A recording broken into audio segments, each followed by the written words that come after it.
Ya Muhabib ya salam, salimna wal muslimin min nabi khairil anam wa bi ummil mu'minin.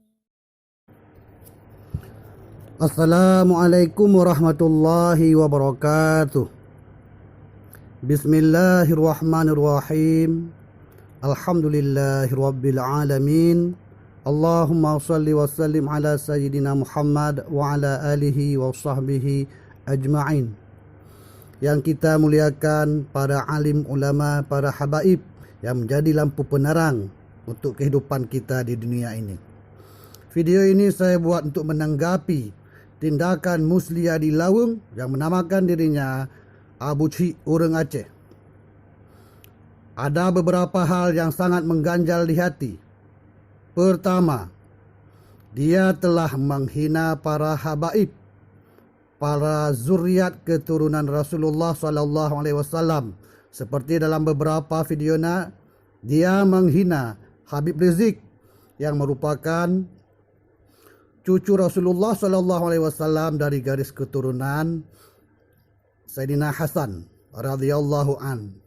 Kemudian dia menghina para ulama Aceh seperti Abu Mudi maupun Abu Tumin yang jelas-jelas notabene merupakan orang Sunni, Ahlus Sunnah wal Jamaah.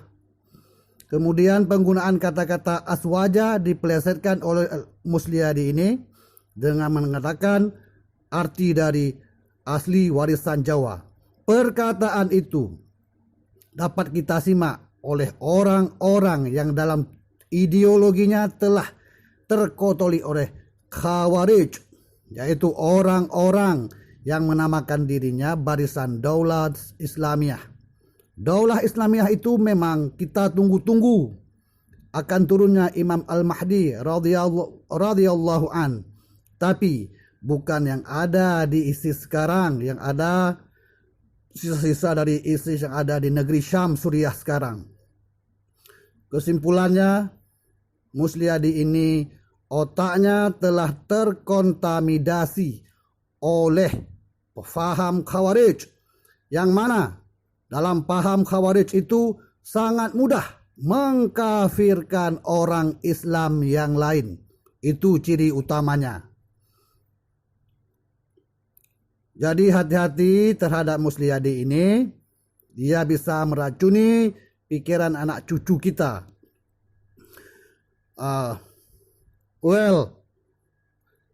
Anyone in Canada, maybe Mexican, whoever among of you can quote this man, and then you bring to pemerintah Aceh, InsyaAllah, bihaulillah wa quwwati, they will pay you with the high price. This is a dangerous man. She is racist. She is a real terrorist.